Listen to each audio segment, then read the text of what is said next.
Hello student, I will tell you the Battle of Buxar. आज हम पढ़ेंगे बैटल ऑफ बक्सर के बारे में। पिछले वीडियो में हमने प्लासी के युद्ध के बारे में पढ़ा था। ये कुछ पॉइंट्स हैं जो आपको बताते हैं कि किस तरीके से बक्सर का युद्ध हुआ था और वो किस किस के बीच में और कब हुआ था।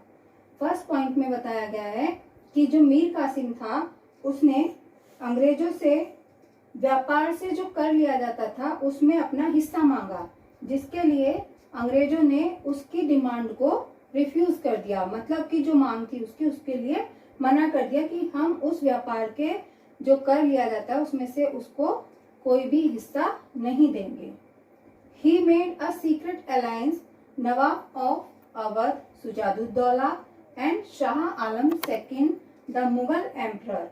अब यहाँ पर क्या होता है कि इसने एक जो है संयुक्त सेना बनाई, जो इसको कहते हैं सीक्रेट अलायंस यानी संयुक्त सेना। संयुक्त सेना क्यों कही जाती है? क्योंकि ये 2-3 लोगों को मिला करके बनाई गई थी, जिसमें एक तो मीर कासिम था, दूसरा सुजादुद्दौला और शाह आलम सेकंड जो मुगल एम्परर था।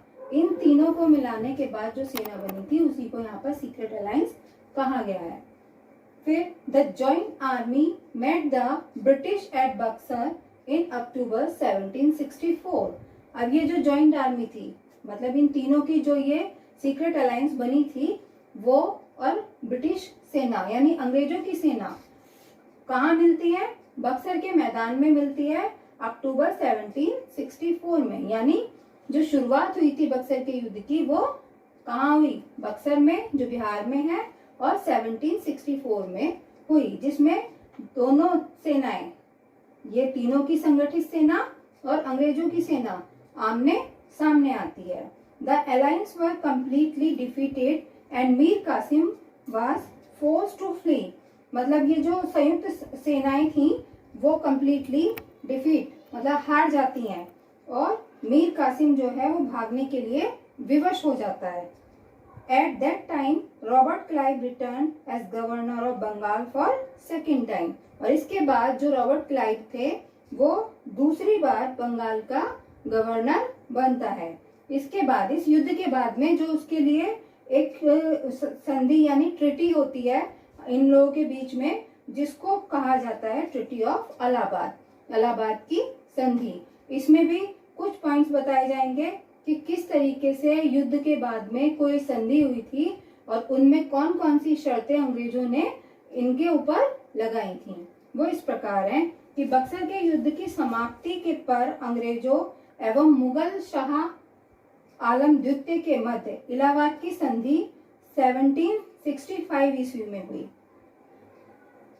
इस संधि की शर्तें जो थी वो इस प्रकार हैं कि मुगल बादशाह शाह आलम द्वितीय ने शाही फरमान द्वारा अंग्रेजी कंपनी, या अंग्रेजी कंपनी का मतलब है ईस्ट इंडिया कंपनी, को बंगाल, बिहार और उड़ीसा की दीवानी प्रदान कर दी थी।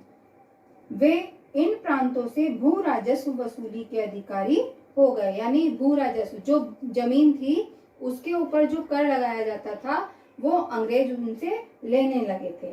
मुगल बादशाह को 26 लाख रुपए की वार्षिक पेंशन वो दी जाने लगी थी। मतलब उन लोगों ने क्या करा था कि आप, जैसे मैंने पिछली वीडियो में आपको बताया था कि कठपुतली के तरीके से कार्य करने लगे थे और उस कार्य के बदले उनको कुछ पे किया जाता था। तो यहाँ पर मुगल बादशाह को भी 26 लाख रुपए की वार्षिक पेंशन अंग्रेजों ने देना स्वीकार किया था। और यहाँ पर कंपनी ने कड़ा और इलाहाबाद के जिले अवध के नवाब से लेकर, ये 2 जिले थे जो अवध के नवाब के कंट्रोल में आते थे, लेकिन वो अंग्रेजों ने उनसे लेकर मुगल बादशाह को दे दिए।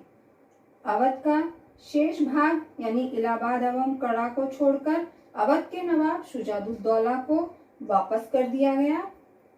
नवाब ने कंपनी को 50 लाख रुपए युद्ध हर्जाने के रूप में दिए। मतलब युद्ध में जो भी पैसे वो या जो भी मतलब कार्य करने में उनका खर्च हुआ था तो उसको 50 लाख रुपए हर्जाने के रूप में अंग्रेजों को देना पड़ा था। मराठों के आक्रमण की स्थिति में बंगाल के नवाब और क्लाइव को पारस्परिक सहयोग करना होगा, ऐसा इन शर्तों में कहा गया। इसी प्रकार मीर जाफर पुनः बंगाल के नवाब बन गए। उसके बाद उसके पुत्र को भी पेंशन वैध हो गई, मतलब जो उनके पुत्र थे उनको भी अंग्रेजों के द्वारा पेंशन दी जाने लगी और वे सभी जो है नाम मात्र के शासक रह गए। बंगाल में मीर जाफर फिर से नवाब बनाया गया।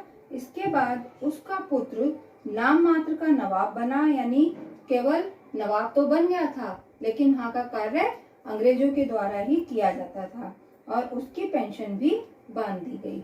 इस तरीके से यहाँ पर बक्सर का युद्ध होता है और उसकी समाप्ति के बाद वहाँ पर कुछ शर्तें लगाई जाती हैं, वो इस प्रकार थी।